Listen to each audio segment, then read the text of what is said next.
መልበስ ፈለገ ከፈለግሽ እሱንም ሁኔታውን አይተሽ። ከዛ ውጭ ግን የነጋሽ እንትና ልጅ አገባ ለእንትን ላሰራ ነው ሶፋ ልገዛ ነው። ሰርታችሁ ግዙ በያቸው፣ ሰርተው ይግዙ። የእነንትናን ቤት ልቀይር ነው እንትን ላረግላቸው ነው ምናምን ይባል ነገር የለም። በእድሜሽ አትቀልጂ። የትም ዓለም ላይ ይኑሩ ሴቶች ልጆች ይሄንን ነገር ማስተዋል መቻል አለባችሁ። በጊዜያችሁ፣ በእድሜያችሁ፣ በወጣትነታችሁ ጉልበታችሁ ሳይደክም የምትለፉት ነገር ለነገ ለእናንተ መጦሪያ ነው እንጂ እዚህ ጋር ትላልቅ ሰዎችን፣ ጤነኞችን፣ እድሜያቸው ያልደረሰ መስራት የሚችሉ ጎረምሶችን ልትጦሩበት አይደለም። ሌላ ደግሞ የሰሩበትን ገንዘብ ለቦይፍሬንድ እና ለባል ቁጭ አድርገው የሚቀልቡ ሴቶች አሉ።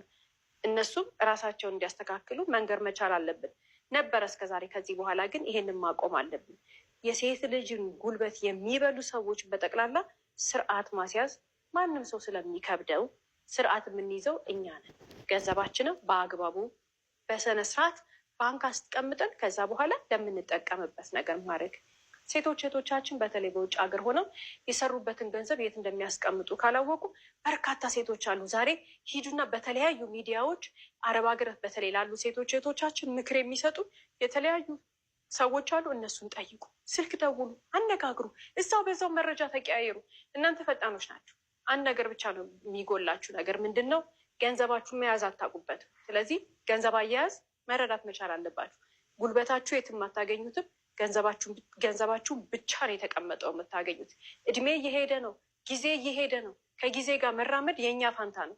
አለበለዚያ እንደ ዛሬ ባለ ታሪካችን 11 ዓመት የለፋችበትን እንደተወሰደባት የእናንተ ደግሞ 21 ዓመት 31 ዓመት 41 ዓመት ከሆነ በኋላ እንዳትነቁ ነው እንደነዚህ አይነት ፕሮግራሞች የሚጠቅሙት። በየቀኑ ቤተሰቦቿ ብር አምጪ ይሏታል።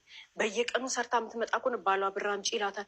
የባሏ ቤተሰቦች በቃ ከየአቅጣጫው ውጥርጥርጥርጥር አድርገዋት እነዛን ሁሉ ሰዎች እንደ ቀንበር ተሸክማት የምትዞር እናት ወይንም ደግሞ ምስኪን እህታችን አይ በቃኝ ከዚህ ውስጥ እወጣለሁ ብላ እንዳታስብ የሚያደርጋት ትልቁ ነገር ሰርታ መኖር ስለሚያቅታት ነው አይደለም።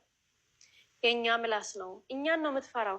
የጎረቤቶቿ ሰዎች፣ የሰፈሯ ሰዎች፣ የዘመዶቿ ምላስ፣ የቤተሰቦቿ ምላስ፣ የባሏ ቤተሰቦች ምላስ፣ ይህ ሁሉ ሰው ተደምሮ ሴት ልጅ ከጨቋኝ ህይወቷ ከማትፈልጋቸው ነገሮች አልፈልግም ብላ እንዳትወጣ የሚይዛት ትልቁ ነገር የሰው ምላስ፣ ይሉንታ።